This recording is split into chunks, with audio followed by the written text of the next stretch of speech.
Même question. Où étais-tu il y a un an? À la paroisse Saint-Thomas d'Aquin, mais puis-je remonter un petit peu en arrière, Oui, bien si sûr. possible. Moi, je viens de Québec, mais j'étais, il y a 5 ans, avant d'arriver à la paroisse Saint-Thomas d'Aquin, j'étais dans un autre quartier et je fréquentais les églises aux alentours. Et puis j'avais une vie de catho bien rangée, bien réglée, mais plate. Ça arrive. Et puis quand je suis arrivée ici, il y a 5 ans,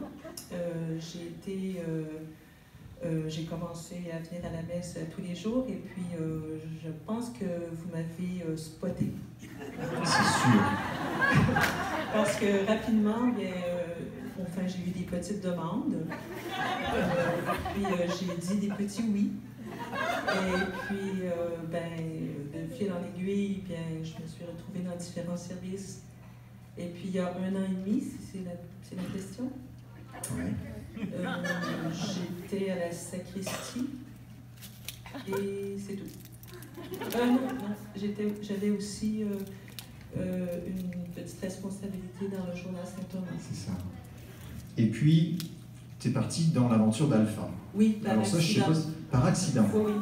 En fait, c'est par affaire, parce que comme j'étais dans le journal, dans le comité du journal, on m'a demandé d'aller faire une entrevue avec un garçon qui venait de faire Alpha. Et en bon reporter amateur, j'ai décidé d'aller m'imprégner de l'ambiance Alpha.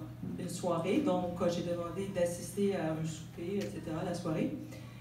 Au même titre qu'un participant, de sorte que je pouvais poser des questions plus pertinentes à la fin de la soirée à la personne que j'interviewais.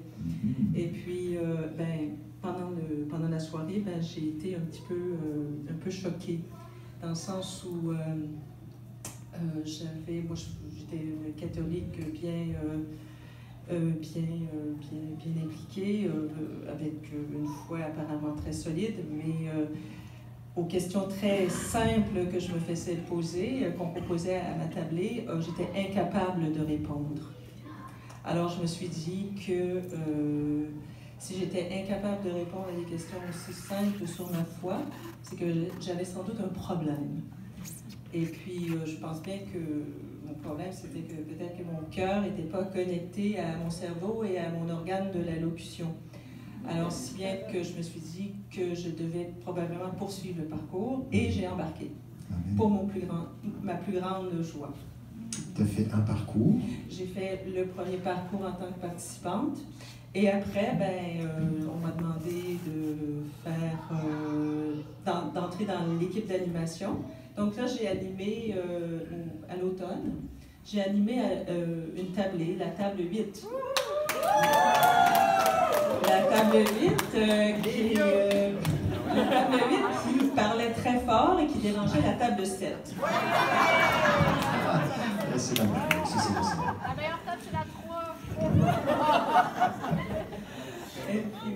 Et puis, mais pour en revenir au premier parcours que j'ai fait à l'hiver, j'ai été frappée par la fraternité qu'on pouvait développer entre nous dans la tablée.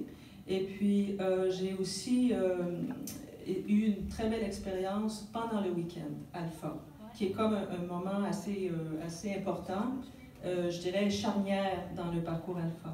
Qu'est-ce qui s'est passé? Pour moi? Oui. De ce que tu peux dire, oui. Oui. Moi, je peux dire que dans ce premier parcours-là, pendant le week-end, vraiment, mon cœur a été touché pendant le parcours. Pendant le week-end, oui. Alors, et ça a vraiment teinté la suite du parcours. Amen. Pour moi. Amen. Et puis, dans ma nouvelle expérience à l'automne, en tant qu'animatrice, avec ma co-animatrice Danielle, on a vécu, je crois, dans notre tablée, une très, très belle expérience de fraternité. Et puis, ce qui était beau, c'est de voir, en fait, les personnes s'ouvrir et puis voir, en fait, l'action de Dieu sur les personnes. Enfin, moi, ça m'a beaucoup réjoui, en fait. Et puis, le week-end aussi a été un très beau moment entre nous. Voilà, donc pour moi, Alpha, c'est vraiment une très, très belle expérience de fraternité. Et aussi, en fait, je crois, en fait, que grâce à Alpha, pour la première fois de ma vie, je fais une véritable expérience d'église. Amen. Merci Seigneur.